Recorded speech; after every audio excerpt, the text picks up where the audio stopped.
Hello everyone, welcome to my YouTube channel. This is going to be my first YouTube video and I thought कि मैं ये special journey क्यों ना कोई ऐसी चीज़ से स्टार्ट करूँ जो मेरे दिल के एकदम करीब है. And as a new mom, it is my breastfeeding journey.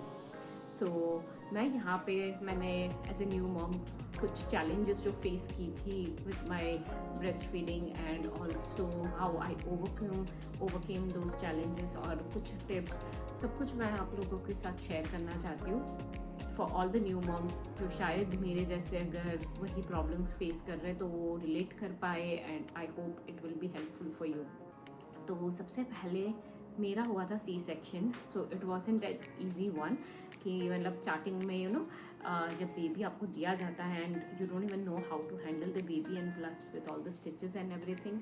ये इजी नहीं है कि आप ऐसे ही बेड पे बैठ जाओ एंड ले लो बेबी को गोद में और स्टार्ट विद ब्रेस्ट फीडिंग. आपको पता ही नहीं है कि कैसे करना है वो मतलब बेबी को कैसे हैंडल करना है, अपने बॉडी को कैसे हैंडल करना है एंड पोजीशन क्या करेक्ट है एंड एवरीथिंग राइट. तो मेरे लिए भी वही था कि सबसे मतलब बड़ा चैलेंज मेरे लिए उस टाइम पे था कि क्या पोजीशन करेक्ट है क्योंकि स्टिचेस पे प्रेशर आना नहीं चाहिए एंड देन बैक आपकी जो है वो भी काफ़ी पेनफुल रहती है. तो कैसे बैठे क्या करें. गूगल पे बहुत सारी पोजीशंस दी होती है बट आपके लिए क्या सही है वो आप एक बार ट्राई करोगे तभी आपको पता चलेगा.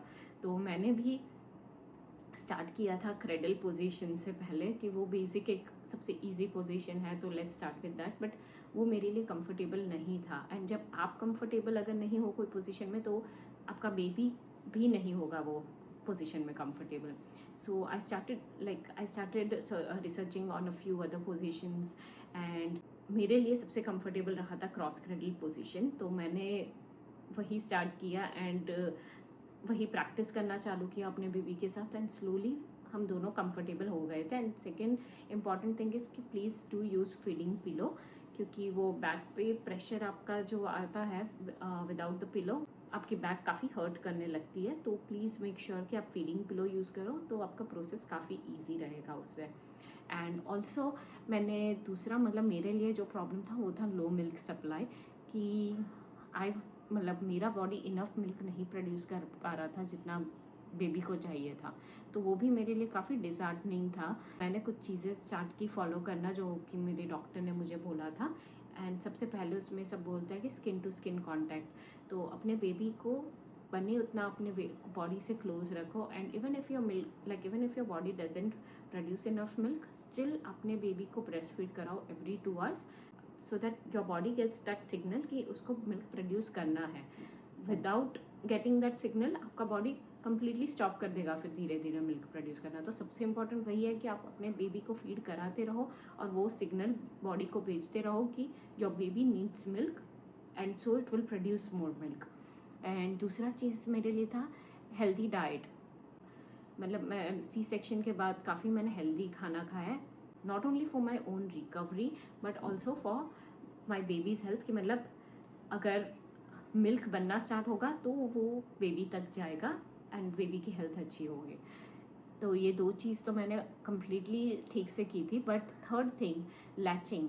स्टार्टिंग में मैंने स्किन टू स्किन तो कर लिया बेबी को फीड करा रही थी बट एक चीज़ जो मैंने सही नहीं की थी वो थी लैचिंग. मेरा बेबी सही से लैच नहीं कर रहा था एंड स्टार्टिंग में मुझे नहीं पता था कि क्या करेक्ट लैच होता है क्या इनकरेक्ट लैच होता है. तो स्टार्टिंग में मेरा बॉडी अभी भी उतना मिल्क नहीं प्रोड्यूस कर पा रहा था.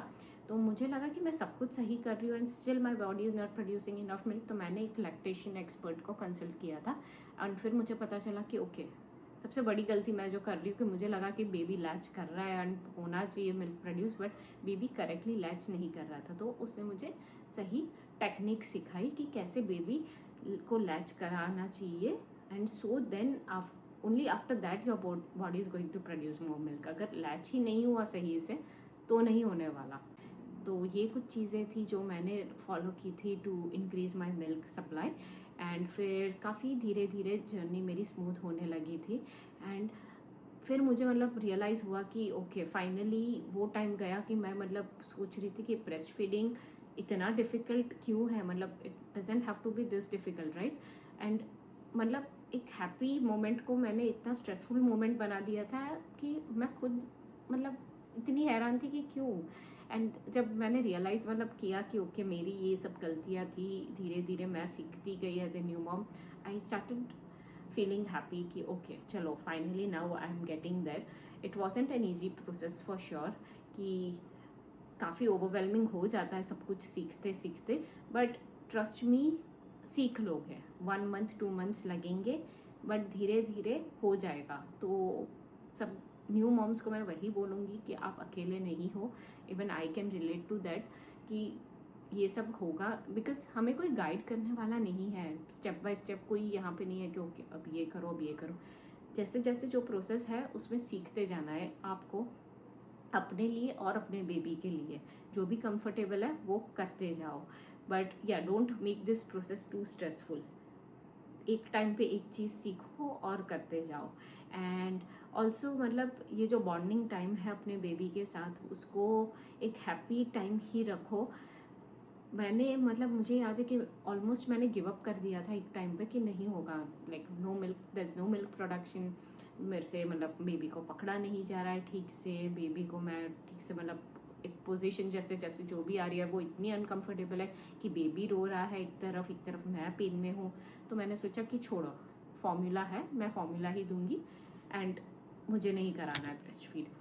बट फिर वापस 2-3 दिन होते हैं, मेरे में हिम्मत आई कि नहीं okay I want to do it for my baby. तो मैंने वापस वो प्रोसेस स्टार्ट किया एंड धीरे धीरे इस बार मतलब मैंने काफ़ी पेशेंस रखी अपने साथ एंड स्लोली वो प्रोसेस को वो पूरा प्रोसेस मैं लर्न करती गई कि मतलब मैं क्या क्या गलतियाँ कर रही हूँ, क्या क्या मतलब मुझे कहाँ गलत जा रही हूँ। कभी कभी ये भी होता है कि मतलब जब ब्रेस्ट फीड कराते हो स्टार्टिंग में तो इतने स्ट्रेस में आ जाते हो कि इतना स्टिफ रखते हैं हम अपने बॉडी को। मतलब मेरे साथ तो यही हो रहा था कि मैं इतना स्टिफ होके बैठ जाती थी कि वो स्ट्रेस शायद अफेक्ट कर रहा था मेरे मिल्क सप्लाई पे भी। तो धीरे धीरे मैंने वो भी सीखा कि ओके मेरे बॉडी को मैंने रिलैक्स मुझे मतलब रखना है। तो मतलब मैंने अपने बॉडी को ऑब्जर्व करना स्टार्ट किया कि ओके थोड़ा रिलैक्स रहूँ तो इजी होगा ये प्रोसेस।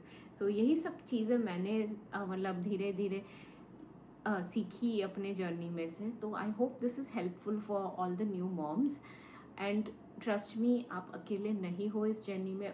बहुत सारी मॉम्स हैं जो यही सब चीज़ों से गो थ्रू करती है, बट हम सीख जाते हैं सीखते सीखते। तो अगर आप कोई भी प्रॉब्लम से गो थ्रू कर रहे हैं, कोई आपको अगर क्वेश्चन पूछना है, मुझे कुछ शेयर करना है आपकी जर्नी, तो आप मुझे कमेंट सेक्शन में ज़रूर से बताना। एंड मैं ऐसे ही बहुत सारे दूसरे वीडियोस बनाने वाली हूँ related to my postpartum journey. तो अगर आप इंटरेस्टेड हो तो please do subscribe my channel. Thank you.